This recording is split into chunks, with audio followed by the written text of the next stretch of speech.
Good morning, praise the Lord. ఈ Christmas కాలం amazing. ఒక్కొక్క రోజు మనం దాడుతూ ఉంటే, క్రిస్మస్కి దగ్గర పడుతూ ఉంటే అదొక ఫీల్ కదండి. ఒక వింటర్ సీజను, వెస్ట్రన్ కంట్రీస్లో స్నోఫాల్, క్రిస్మస్ ట్రీస్, ఆ క్యారల్స్, ఆ పాటలు. క్రిస్మస్ కాలానికి వచ్చేటప్పటికి చాలా ఒక ప్రాముఖ్యమైన ఒక విషయం ఎలివేట్ అవుతుంది. ఏంటి అంటే అందరూ పాడుతూనే ఉంటారు. క్రిస్మస్ కాలంలో పాడుతూనే ఉంటారు కదండి.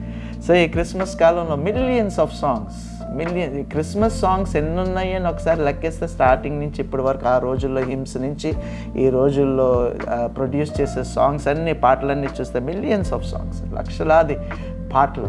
అంటే క్రిస్మస్ కాలంలో అందరూ పాడుతూ ఉంటారు అన్నట్టు. అంటే ఆ జాయ్, ఆ ఆనందం, ఆ సంతోషం. చిన్నప్పుడు నాకు ఒక విషయం గుర్తొచ్చింది. చిన్నప్పుడు 25th నవంబర్కి మేము మొదలు పెట్టేవాళ్ళం. ఒక నెల అన్న టైంలో మొదలు పెట్టేవాళ్ళం.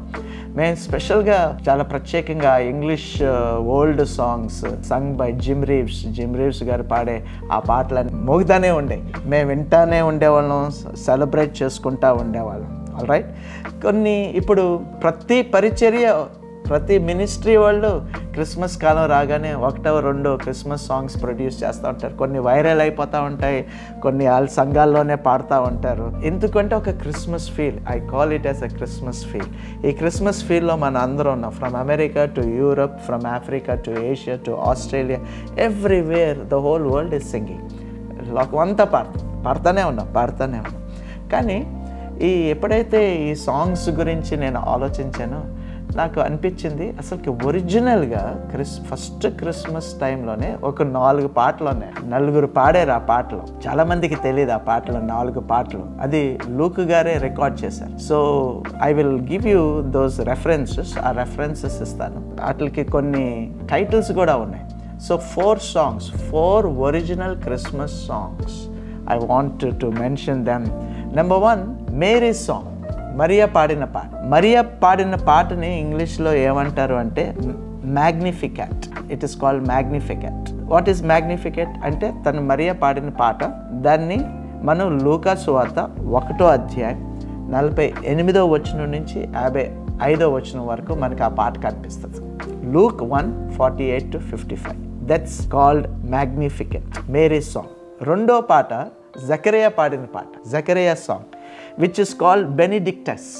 దాన్ని బెనిడిక్టస్ అని. అది లూకా సువార్త 1వ అధ్యాయం 67వ వచనం నుంచి 80వ వచనం వరకు కనిపిస్తుంది. ఆయన చాలా పెద్ద పాట రాశాడు. All right. సో మనకి ఆంధ్ర క్రైస్తవ కీర్తనలో ఉంటే చూడండి, ఒక 5, 10, 15 వచనాలు అలాగా చాలా పెద్ద పాట రాశాడు. Zechariah song, Benedictus. It is called Benedictus. తర్వాత దేవదూతలు పాడిన పాట, the angel song, which is called Gloria in Excelsis. Found in, అది ఎక్కడ మనకి కనపడుతుంది అంటే, వీళ్ళు చాలా చిన్న పాట రాశారు మంచివాళ్ళు. 2:14, లూక్ చాప్టర్ 2:14. చిన్న పాట, but it is so powerful. Gloria in Excelsis. ఫైనల్గా సిమియన్ పాడిన పాట కాల్డ్ యాజ్ నూన్ డిమిటిస్. వాటికి ఆ టైటిల్స్ ఉన్నాయి. విచ్ ఇస్ ఫౌండ్ ఇన్, అది ఎక్కడ మనకి కనిపిస్తుంది అంటే లూకా సువార్త 2వ అధ్యాయం 29 నుంచి 32వ వచనం వరకు. ఎందుకు నేను ఈ రెఫరెన్సెస్ ఇచ్చాను, జాగ్రత్తగా గమనించాను. చాలాసార్లు మనం ఎందుకు పాడతాం అన్న ఒక విషయాన్ని నేను అడగాలని కోరుకున్నాను. ఈ క్రిస్మస్ కాలంలో చాలా పాటలు పాడుతూ ఉంటామండి. కానీ ఈరోజు మనం ఎందుకు పాడాలి అన్న ఒక విషయాన్ని మీకు తెలియపరచాలని నేను కోరుకుంటున్నాను. చాలాసార్లు మనం క్రిస్మస్ ఒక ఫీల్ కోసం పాడుతూ ఉంటాం.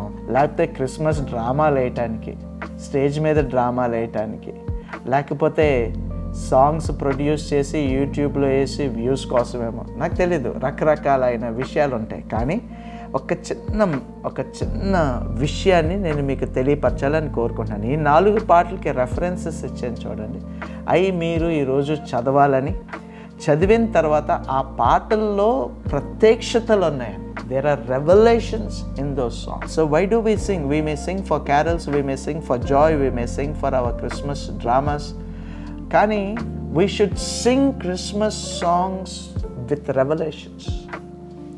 ప్రత్యక్షతతో, దాంట్లో ప్రత్యక్షతలు ఉంటాయి. Songs have revelations. Revelation about who God is. Revelation is about who the Lord Jesus Christ is.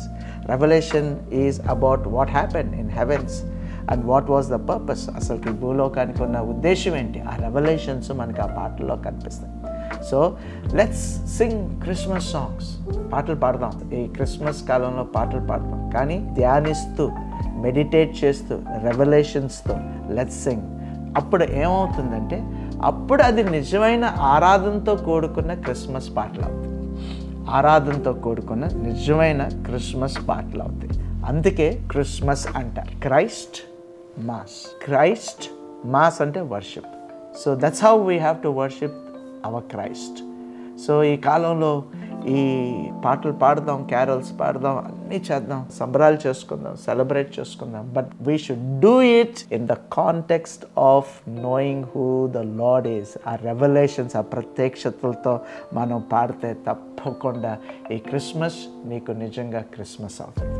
మరొకసారి చెప్తున్నాను, ఈ క్రిస్మస్ నిజంగా నీకు క్రిస్మస్ అవుతుంది. ప్రైజ్ ద లార్డ్, హల్లెలూయా. నేను చెప్పిన ఆ ప్యాసేజెస్ అన్ని మీరు చదివితే ఆ పాటల్లో ఉన్న రెవల్యూషన్స్ని మీరు పట్టుకోవచ్చు. లెట్స్ క్లోజ్ అవర్ ఐస్, కళ్ళు మూసుకుందాం, ప్రార్థన చేద్దాం. పరిశుద్ధుడా, మహోన్నతుడా, మా పరలోకపు తండ్రి, నీ నామాన్ని మహింపరుస్తున్నావు, నిన్ను స్తుతిస్తున్నావు. Thank you for this season, lord. A season in which we sing lots of songs. కానీ ఆ పాటల్లో ఉన్న ప్రత్యక్షతలేంటో మేము పట్టుకునేలాగా సహాయం చేయండి. మొదటి క్రిస్మస్లో ఉన్న ఆ 4 పాటల్లో ఉన్న ప్రత్యక్షతలు మేము ధ్యానించేలాగా మాకు సహాయం చేయండి. స్తుతి, మహిమ, ఘనత నీకే చెల్లునుగా కంటూ యేసయ్య నామములో ప్రార్థన చేస్తున్నాం తండ్రి, amen. God bless you. Have a wonderful time. Keep singing. And along with the singing, ఆ పాటలతో పాటు ఆ పాటల్లో ఉన్న మాటలు, ఆ మాటల్లో ఉన్న ప్రత్యక్షతలు మీరు పట్టుకోవాల్సిందిగా నేను కోరుకుంటున్నాను. Shalom. Have a wonderful day.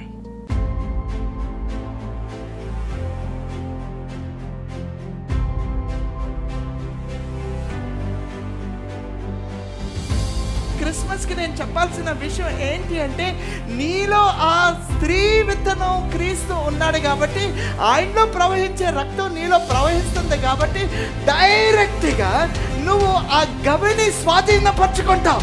You will possess the gates of his enemies.